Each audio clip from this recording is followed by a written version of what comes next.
Hello, UMA students. Welcome back for another lecture about communication in the healthcare field. Today, we're talking once again about therapeutic responses, and this time we are talking about communicating with the adolescent age group. I know that's a very exciting time, scary time for us parents. I have two children still left as adolescents, although one is just about out of that into young adulthood.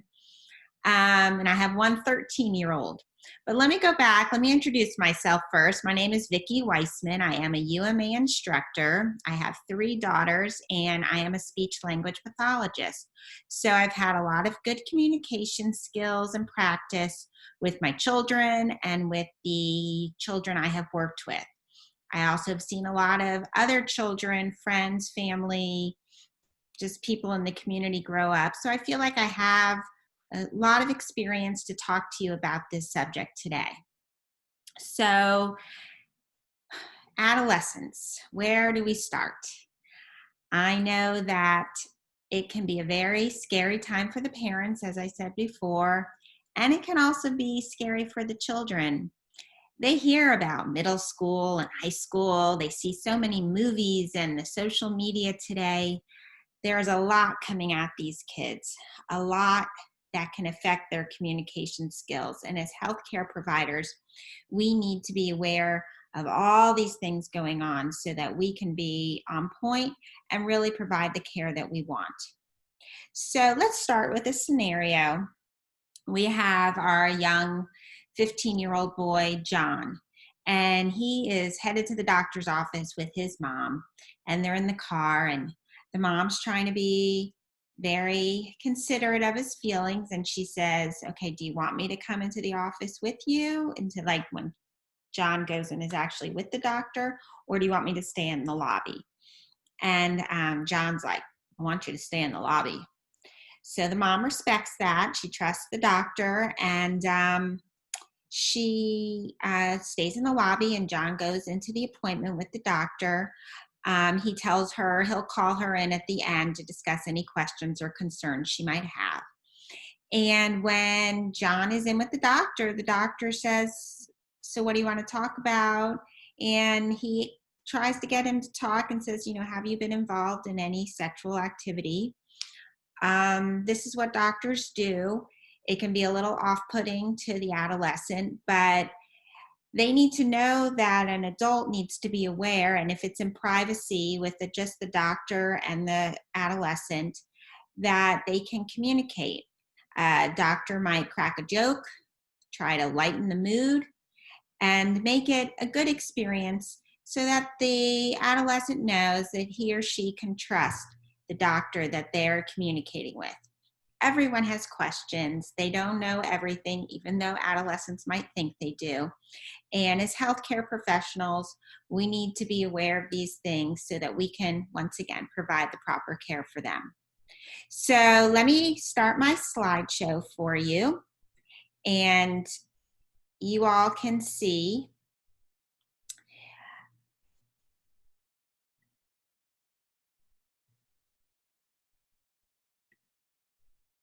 Hi. Okay, here we go. I had a little technical difficulties, but we are back, and we are looking at the therapeutic response across the lifespan. How are we communicating with different people at different points in the lifespan? So we are talking about adolescence. Let me move this little screen so that you guys can see the whole. Sorry about this. These technical difficulties happen sometimes if you were in a regular classroom, and they happen in an online classroom as well. So there we go. Okay. So who are adolescents? They are individuals who are transitioning from childhood to adulthood.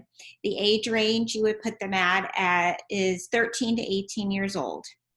There is a range of maturity levels. You can have some very mature adolescents, and you can have some adolescents who still seem like they should be in elementary school. And trust me, the adolescents know that, and the parents know that, and we have to help them all kind of get through these years. It is a time right here of physical, emotional, and social change.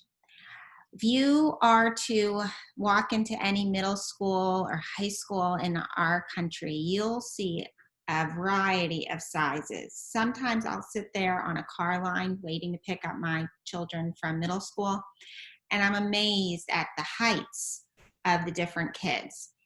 They're just, some kids look like they still belong in elementary school, and some kids look like they belong in college. It's just amazing what Mother Nature can do. You can have a lot of emotional changes. They can be with you in a great mood 1 minute, and the next minute they're like quiet and sullen, and you don't know what just happened. And there can be a lot of social changes. They can be friends with one kid one day, and the next day they're not talking to them anymore. And then the third day they're back to being best friends. As a parent, I know it is a roller coaster ride of my emotions, trying to keep up with what my kids are doing and making sure that they're being successful and in a good state of mind when they go to school or have interactions with other kids their age. We see a lot of these changes, and the one thing which I won't really get into now, but it's something to keep in mind, is social media and how that can affect your child. And that goes into the many demands placed on them. The regular demands that we had growing up was hard enough as adolescents with the social, the emotional, and the physical changes. But now when you add in the social media component, it's even more challenging for our kids today. They can be on social media and see a post that upsets them, and it's so quiet. There's no communication from an adult's perspective. We don't, and then all of a sudden they can be in a bad mood and we don't know why. And it's all because of something they saw on their phone. And it all happened quietly. It wasn't like you heard them in a fight with their friend or they were crying. So the social media, what they see on social media is very impactful to their moods and behavior. And it's something as adults we really need to be aware of, because it makes a big difference in the lives of the adolescent. So basic communication skills you want to have with adolescents. You want to be thorough in your explanations and rationale, especially when they are in a medical office with you. You want to make sure you are giving them a good explanation of whatever you're doing. If they need some sort of medical treatment, whether it's a shot, whether you need to draw some blood, or if they need further tests for a condition they're having, you want to make sure that you talk to them clearly and concisely. You want to clarify any scientific language that you might use with them, and you want to make it meaningful to them. You want to explain to them why it's important. It's not just, oh, we got to draw blood because we have to draw blood. It's, we need to draw blood because we need to see that everything is working well in your body, because we don't want you to get sick. Just basic things like that, but just giving them the whys behind what you're doing. And as always, with all communication, with all age groups, you want to use an appropriate tone of voice and attitude and volume of your voice. You have to be really careful sometimes, because they can think maybe you're being sarcastic with them. Maybe they might not get a little joke you make. So you got to be, read your client and be aware, using nonverbal, being aware of their nonverbal communication, their facial expressions, and really try to find the ways that you can connect best with your patient. Okay. So what are some characteristics across the lifespan of an adolescent?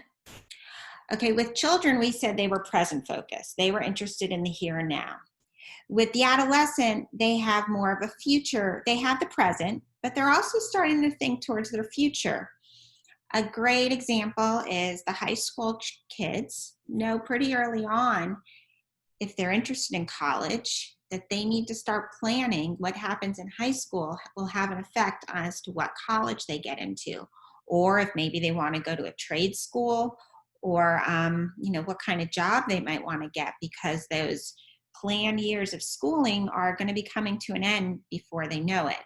So they are starting to think about their future, and they are aware of their changing body, which can happen very early these days, but typically around 11, 12, 13, you'll see girls and boys, and their hair is changing and their body's changing, their height, sometimes their weight, their physical abilities. There's a lot of changes going on with them. It's pretty crazy. It's interesting to watch as an outsider sometimes, but it can be a little scary and offsetting too. They might not understand, why is my body feeling this way? Why am I in a bad mood all of a sudden? They can be aware of their sexual identity. Why do I like talking to this boy in my classroom all the time that when I was in elementary school, I thought he was weird? So they're becoming aware of the world around them. They can be very self-focused. Children, adolescents, a lot of times are just thinking about themselves, but they also are definitely getting a bigger awareness, a greater awareness of the world around them and where they fit into it. They like their privacy. In my house, my kids' doors used to always be open. Now we have a lot of closed doors. They go in their room, they want the door closed. They get upset with me if I go in the room and come out and I don't close the door. They want that privacy. They want to grow in their own space. It's like they're hibernating. And hopefully when they come out of that hibernation, you're going to have a wonderful, well-adjusted adult. It's a period of transition. There are a lot of changes going on, and us as the more mature adult need to be aware of that and need to pick our battles. Where do we really, put our foot down and we set some stern limits and be consistent? And when do we give them the benefit of the doubt and say, okay, you can do that? It's a challenge. It's really a challenge working with adolescents.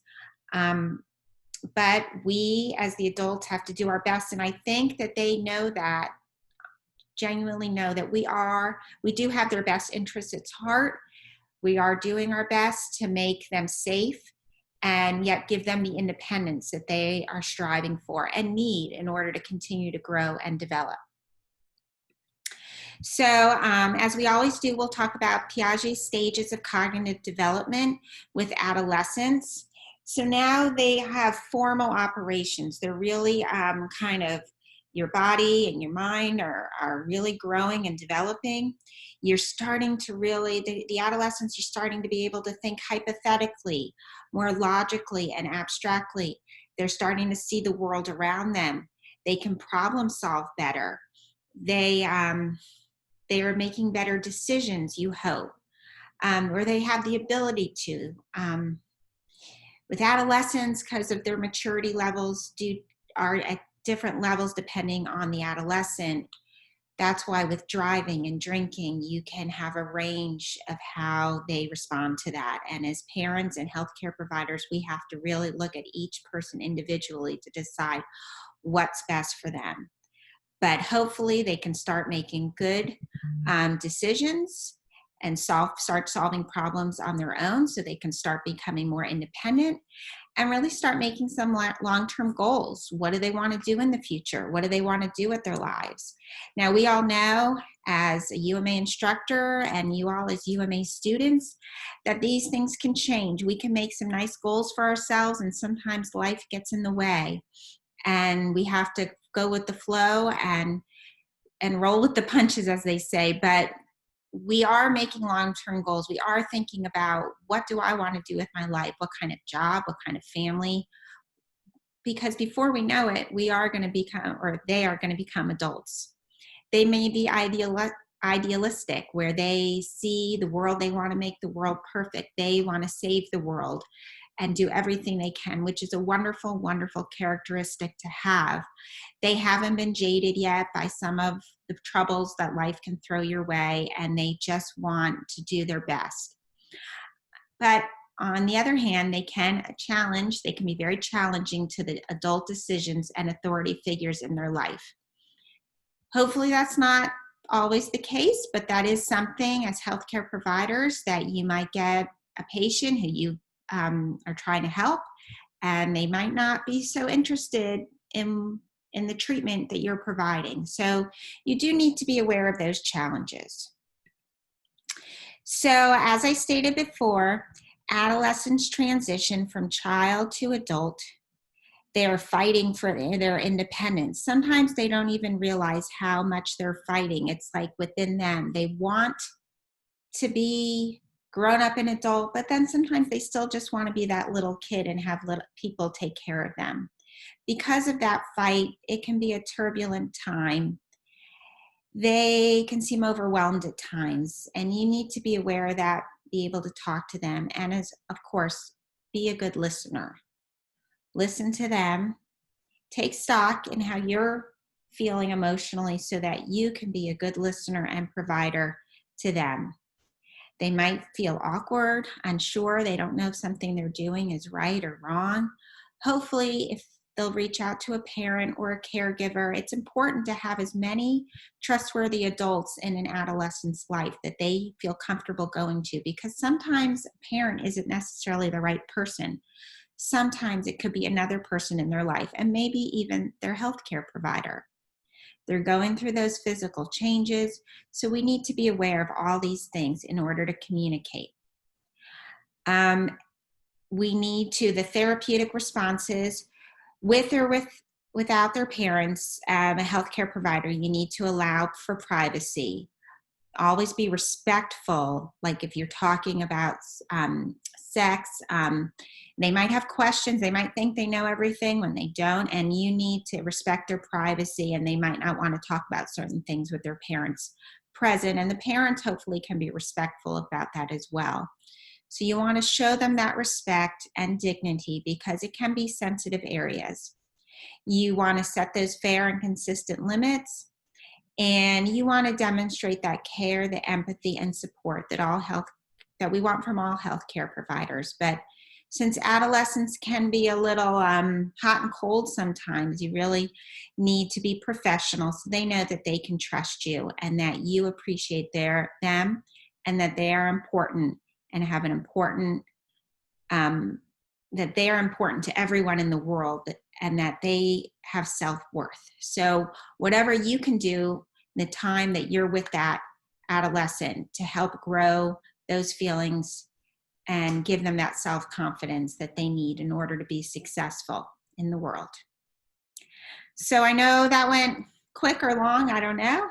I don't know if you have any questions, but if you do, you always have your UMA textbook, interactives, the UMA library. Of course, your instructor you can always reach out to for any questions on this subject matter or any other subjects within the class. We want you to ask questions. We want you to get the most out of the class. Reflect on what I've gone over here today. Think about your own history as an adolescent, maybe what you've seen from other adolescents in your life, and maybe adolescents you've worked with in the past. One thing I also want to note before I conclude is that there are different kinds of adolescents depending on their intellectual abilities. Sometimes you might deal with adolescents who have disabilities, delays, and so even though they might not be expressing themselves like a normal adolescent, their body are still going through those physical, social, and emotional changes, and you need to always be aware that if they're in that 13 to 18 age range, they're going through changes, and we need to give them that respect and dignity. Anyways, thank you so much for your time. I hope you enjoyed this video today, and I hope you all have a wonderful day. Thank you.